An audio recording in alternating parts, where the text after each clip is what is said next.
గత 5 ఏళ్లలో దెబ్బతిన్న ఆంధ్రప్రదేశ్ బ్రాండ్ను తిరిగి పొందేందుకు చర్యలు తీసుకుంటున్నామని తెలిపారు ఏపీ సీఎం చంద్రబాబు. 78వ స్వాతంత్ర్య దినోత్సవం సందర్భంగా విజయవాడలోని ఇందిరాగాంధీ స్టేడియంలో జాతీయ జెండాను ఎగురవేశారు సీఎం చంద్రబాబు. 5 ఏళ్లుగా ప్రజలు కోల్పోయిన స్వేచ్ఛను అందించేందుకు తమ కూటమి ప్రభుత్వం కట్టుబడి ఉందని తెలిపారు. ప్రజలకు ఉపయోగపడే విధానాలు రూపొందిస్తున్నామని, సంక్షేమం, అభివృద్ధి 2 కళ్లుగా పాలనకు శ్రీకారం చుట్టామని తెలిపారు.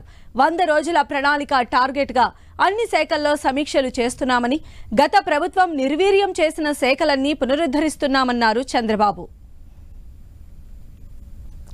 కూటమి ప్రభుత్వంపైన నమ్మకం ఉంచిన ప్రజలు 2024 ఎన్నికల్లో నిశ్శబ్ద విప్లవంతో, అసాధారణ విజయంతో ఆదరించారన్నారు. 93% స్ట్రైక్ రేట్తో, 57% ఓట్ షేర్తో టీడీపీ, జనసేన, బీజేపీ ప్రభుత్వం ఏర్పాటయ్యిందని చెప్పారు.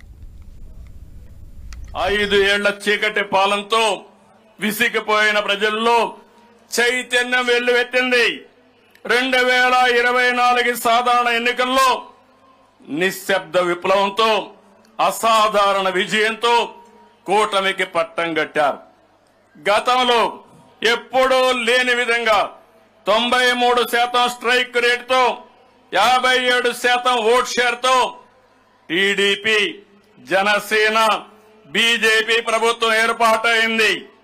తద్వారా అహంకార విధ్వంస ప్రజాకంటక ప్రభుత్వాన్ని ప్రజలు భూస్థాపితం చేశారు.